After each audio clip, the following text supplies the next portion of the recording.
This is the Microschool Minute, your weekly dose of microschooling news and events. In this week's edition of the Microschool Minute.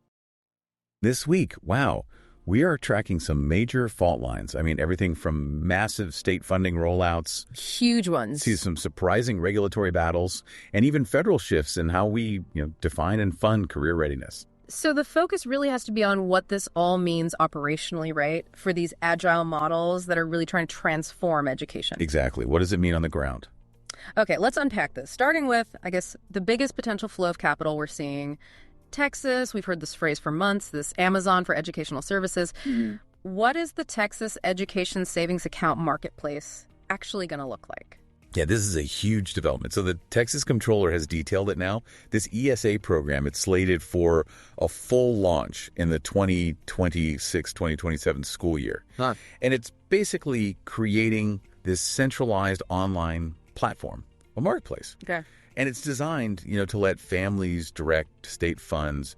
We're talking about roughly $11,000 per child. Wow, $11,000. Towards private tuition, approved tutoring, other educational resources, all through this one portal. $11,000 per child is staggering. And the platform's supposed to be up by January 2026, but like you said, we're still missing key details. That's the catch right now. Yeah, the website name, the exact enrollment timeline for families, those pieces aren't quite locked in yet. But the framework is there. So strategically, what's the immediate takeaway for microschool leaders? Look, if you're operating in Texas or even thinking about it, this $11,000 figure means you need to finalize your fee schedule and your regulatory compliance strategy now, like yesterday. Right. Because microschools, with their personalized models, they are perfectly positioned to capture these funds, broaden their reach. But they have to be ready to enroll, ready to participate in this new digital economy the second it goes live. Okay, so Texas is a big one to watch. And we see this policy momentum spreading, right? Let's look over at Mississippi. The school choice debate there seems to be heating up dramatically. Oh, absolutely. The House Education Freedom Select Committee just held a really pivotal discussion. They're talking about aggressively expanding school choice. And get this, the goal is to enact new policies by January 2026. January 2026? That's incredibly fast for state policy. It's lightning fast. Puts choice expansion on a really accelerated timeline for Mississippi. So I imagine this sounds like a pretty classic legislative fight brewing. What are the main arguments on each side? Exactly. You've got proponents arguing, choice expansion is essential for improving student outcomes, especially for disadvantaged kids. Standard arguments there. But then opponents are raising, frankly, legitimate concerns about the fiscal side, the potential for increased state expense, the threat to public school funding. The usual concerns. Right. But what's strategic for our audience, for you listening, is that they're explicitly drawing lessons from other states. They mentioned North Carolina and Iowa. Okay. So they're looking at blueprints. Precisely. So microschools need to track the regulatory details coming out of those states because Mississippi is likely going to incorporate similar standards pretty soon. Next year, probably. Okay, so Texas funding, Mississippi speeding up. But here's where it gets, I think, really interesting. Where innovative policy meets, let's say, institutional rigidity. Alabama. The CHOOSE Act, their ESA program, seems to be running headfirst into the Alabama High School Athletics Association, the AHSAA. What's happening there? Yeah, this is a fascinating clash. The AHSAA has this policy, and it effectively sidelines students who switch from public school using the CHOOSE Act ESA. Sidelines them how? They can't play sports for an entire year. They're ruled immediately ineligible the moment they use that ESA money to leave the public system. Wait, for a full year? It seems to directly undermine the whole point of the CHOOSE Act, doesn't it? Completely. Families are basically being forced into this awful choice. Yeah. Use the educational freedom the state just promised them, or let their child continue playing high school sports. You can't do both, apparently.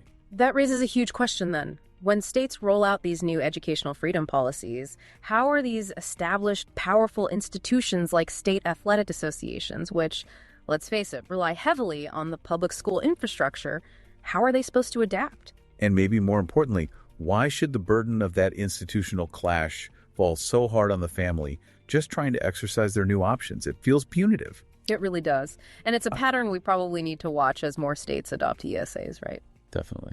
Nationwide. Okay, that theme of rigid adherence to old rules. That's interesting. And speaking of institutional rigidity, maybe let's look at technology vulnerability. We have to talk about that recent system outage impacting financial aid in Louisiana. Right. The outage at the Louisiana Office of Student Financial Assistance, or OLOSFA. They manage critical programs, TOPS scholarships, the Start Savings Program. And yeah, that outage is a really sobering reminder of systemic risk. Technology isn't infallible. Caused major disruptions, payment delays. I saw it's now under investigation by the Louisiana State Police. That suggests it could be pretty serious, maybe a security breach or major failure. It certainly could be. And this really underscores the urgent need for cybersecurity and just basic resilience strategies, especially for smaller models like microschools that often operate with pretty limited resources. Financial stability is everything for these diverse models. Absolutely critical. And if the state tech supporting those funds just goes down, schools must have robust backup plans, managing cash flow, operational continuity. It's not optional. It's a necessary strategic investment now. Yeah, absolutely essential. Okay, let's shift gears a bit. Let's talk about a policy success story for a change. Literacy. We touched on this provocative idea recently that widespread illiteracy is, in essence, a policy choice. But the source material offers a pretty clear fix, doesn't it? It really does. We're talking about the Mississippi Miracle. I mean, Mississippi was historically ranked near the bottom, dead last sometimes in reading. Yeah. But they committed to a massive overhaul. What specifically did they do that worked so well? What were the key changes? So the key wasn't just saying phonics. It was the mandatory, systematic implementation of the science of reading framework across the entire state. And crucially, it was coupled with highly prioritized, structured teacher training, really ensuring teachers knew how to deliver it effectively. So commitment to evidence-based methods, top down. Exactly. And it worked. I mean, the results are stark. Students there now outperform their peers in much wealthier states, even California. Which is just incredible. And what's fascinating, I think, is how this story serves as such a perfect blueprint, potentially, for microschools. Precisely. Microschools are small. They're focused learning environments. They don't have that institutional inertia that makes big districts so slow to adopt major curriculum changes statewide. They can pivot fast. Their agility lets them quickly mirror these highly successful, structured literacy strategies.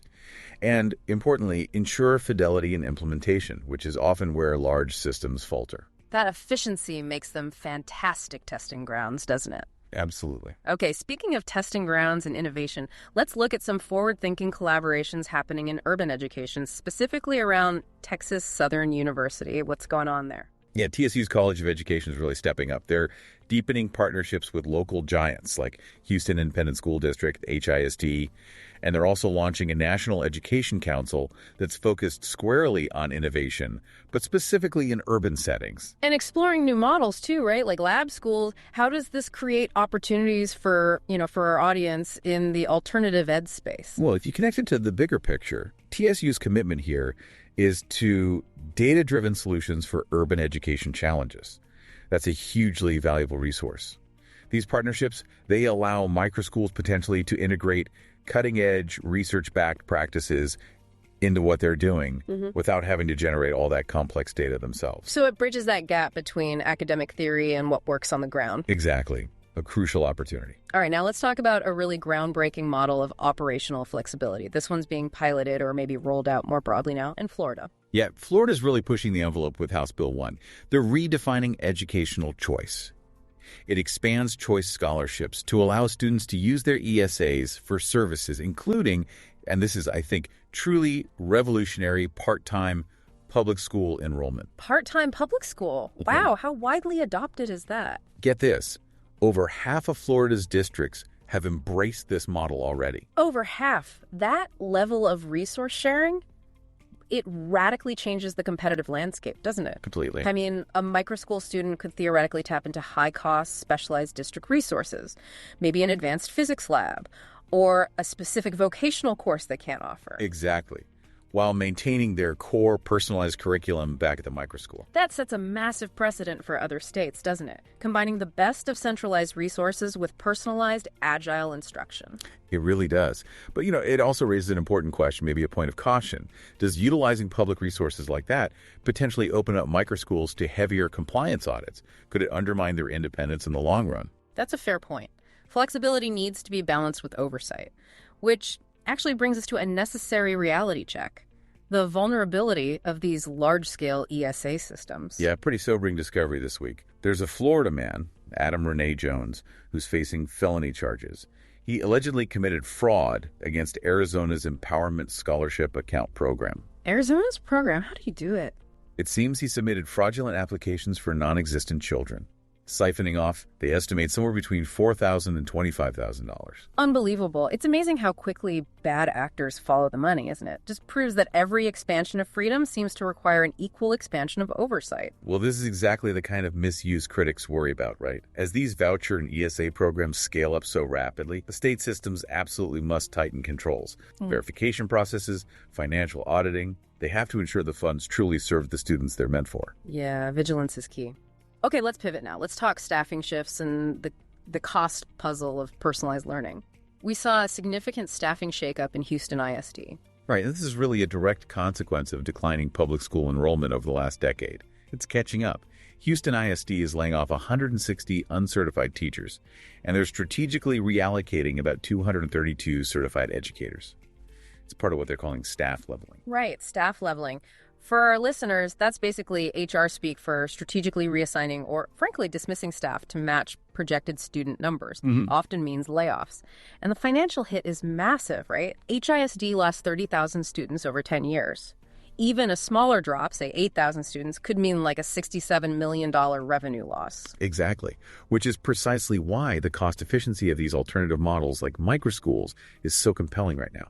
According to the National Center for Microschooling, the median annual cost for a microschool is around $6,500 per student, much lower than traditional public figures. $6,500 median. And how do they manage budgeting for that crucial piece, the curriculum? Well, there's actually great strategic diversity there.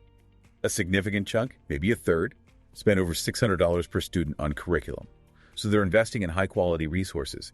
But interestingly, about 31% managed to allocate between just $200 and $400 per student, which shows incredible efficiency, maybe budget creativity. Leveraging open source, maybe? Multi-age grouping benefits? Could be. Yeah. Or perhaps relying more on teacher-created materials. And we absolutely have to acknowledge the critical role of family contributions here, too. Oh, definitely, especially in those hybrid models operating under homeschooling rules, where families often chip in or collaborate on curriculum costs. It becomes a real community effort, which is part of their adaptability. Absolutely. Okay, so they're adaptable, cost-effective. But let's talk about the challenges in measuring the impact of all these seismic shifts. We saw reports from Brookings and RAND highlighting how difficult it actually is to evaluate universal vouchers and ESAs properly. Yeah, it's a known challenge. We know universal vouchers are boosting enrollment in some private microschools, especially those that had low enrollment before. And in Florida, interestingly, some areas have even seen tuition decrease as choice expands.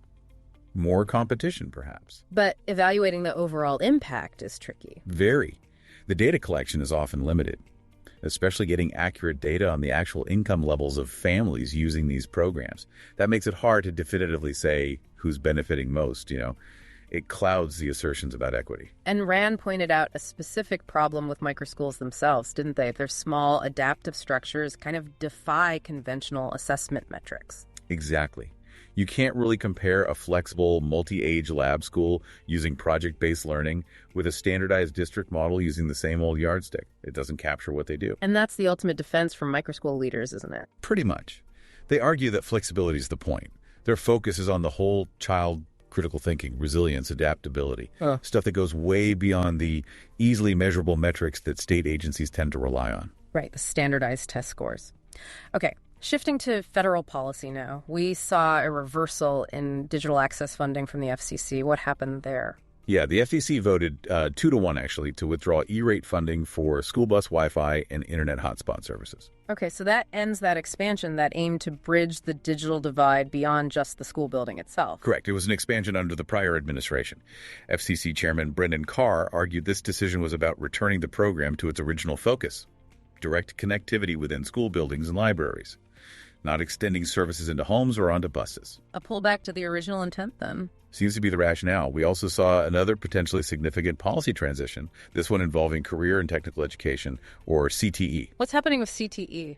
The U.S. Department of Education is officially moving the management of CTE over to the Department of Labor. It's happening via an interagency agreement. Okay. Transferring CTE from education to labor.